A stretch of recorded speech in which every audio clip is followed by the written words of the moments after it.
I thought of you because yesterday there was a report saying, get ready, people, for the freak out because Zika is coming here. And you've told me that in the past when I've interviewed you, so I just thought, let's get you on the phone. Is Zika going to be in this country this summer? Wow, you asked me a very pointed question. And I will say it depends. Mm-hmm. We are already seeing that we have Zika infection and chains of the transmission within Puerto Rico, which is pretty close to mainland United States. We also know that we have the vectors, especially in the south parts of the United States, the mosquito vector that can carry and transmit Zika virus. And so if there's enough movement of either the vector or enough people where we have people infected, where we actually have cycles of transmission within the United States, then we may see locally acquired disease. Now, how far that goes is tough to predict. Whether we are indeed going to see it in the United States, tough to predict. The things that are going to that we can do is the big things are vector control. So we're trying to control these mosquito populations where they are, taking care of standing water and things like that. And of course, there are a lot of people working on Zika vaccine. Hopefully, we can get that in before this becomes more prevalent. But the Zika vaccine isn't something that we're going to have yet this year. That's a couple of years. Oh, no, that's probably a long way down the road. Yeah, that's correct. I know that the vector, as you referred to, is a different species of mosquito that we commonly deal with here. Is it something that could move to the type of mosquito that we commonly have in Minnesota? We haven't seen Zika virus infection in the mosquitoes that are most common in Minnesota, but that's not to say that the mosquitoes that can carry the disease can't move into Minnesota. And so this is it's an issue of vector control, also identifying cases as we can of people who have Zika to sort of prevent the cycles of transmission.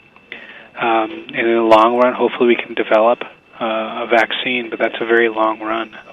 Now, the main concern with the Zika virus is basically for pregnant women. Do the rest of us, if we're not a pregnant woman, do we have anything to be concerned about when it comes to Zika?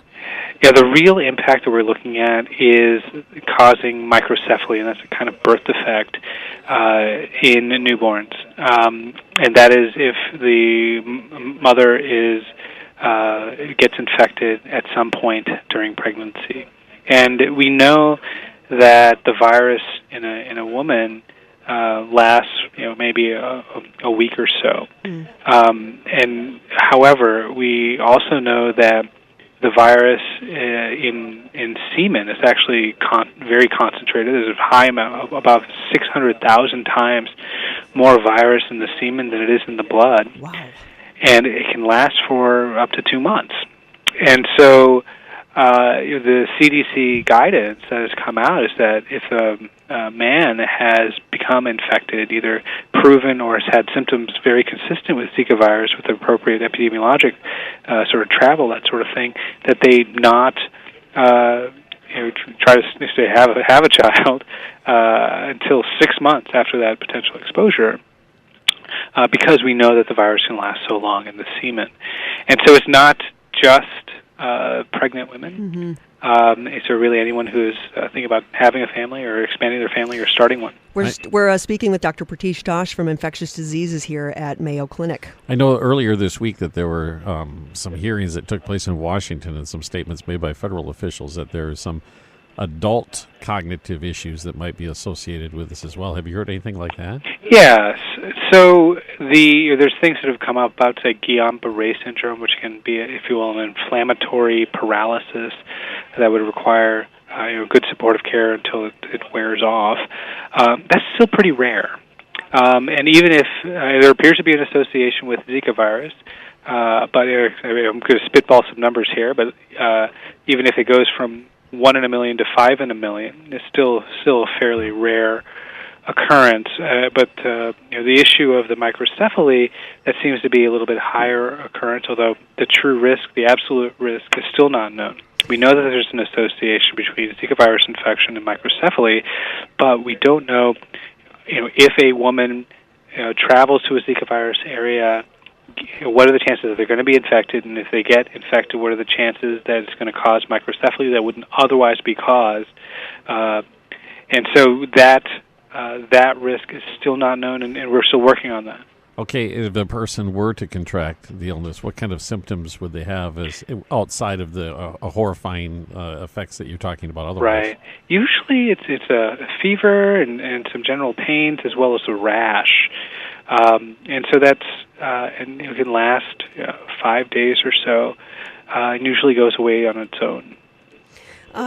The final question that I have for you has to do with something that I learned when the Ebola outbreak happened, and actually continues. Just when you think, I think the last time I interviewed you, that I think we might be done with Ebola, and then like 36 hours later, another case has sprung up again. Right. But what happened in this country was that people freaked out about the Ebola virus, and certainly it's a serious condition, and as Zika is. What do you want people to know about the Zika virus? Right now, the things that people should know is that pregnant women should not be traveling to areas that have endemic transmission of Zika virus. So the Caribbean, South America, Central America. And if men and women of childbearing age, or men who are, say, with women of childbearing age, were to travel there, they really should either abstain from sex or use barrier protection for at least 8 weeks if they're a woman that traveled, or 6 months if it's a man who has had evidence of infection with Zika. Very good. Well, what else should we be concerned about? Anything else in the country that we need to be concerned about? Oh, there's always, new infectious diseases that are coming up. I don't know how much time you have. Well, the last time we talked, it was dengue fever in Hawaii, but I'm sure there's something new. Well, there's the Elizabeth Kingier bacterial infection outbreak. I'd like to call that the Black Plague, right? No, okay. That's Yersinia pestis. Okay. But this is bacterial infection. Really, most of the cases have been in Wisconsin. Right. We're talking about less than 60. But cases seen in Michigan, now case in Iowa and Illinois. I apologize. And most of it is in very frail, older people with major medical problems. And public health authorities are still working on identifying what is the exact cause. Where is this all coming from? And as an infectious diseases person, this is not a bacteria that we're normally used to. And so this is finding out what is the source and sort of stopping that source is of paramount public health importance. Wow. Well, I appreciate your time, Dr. Tosh. No problem. Dr. Pritish Tosh, infectious diseases at Mayo Clinic. Thanks for calling in. No problem. Take care. All right.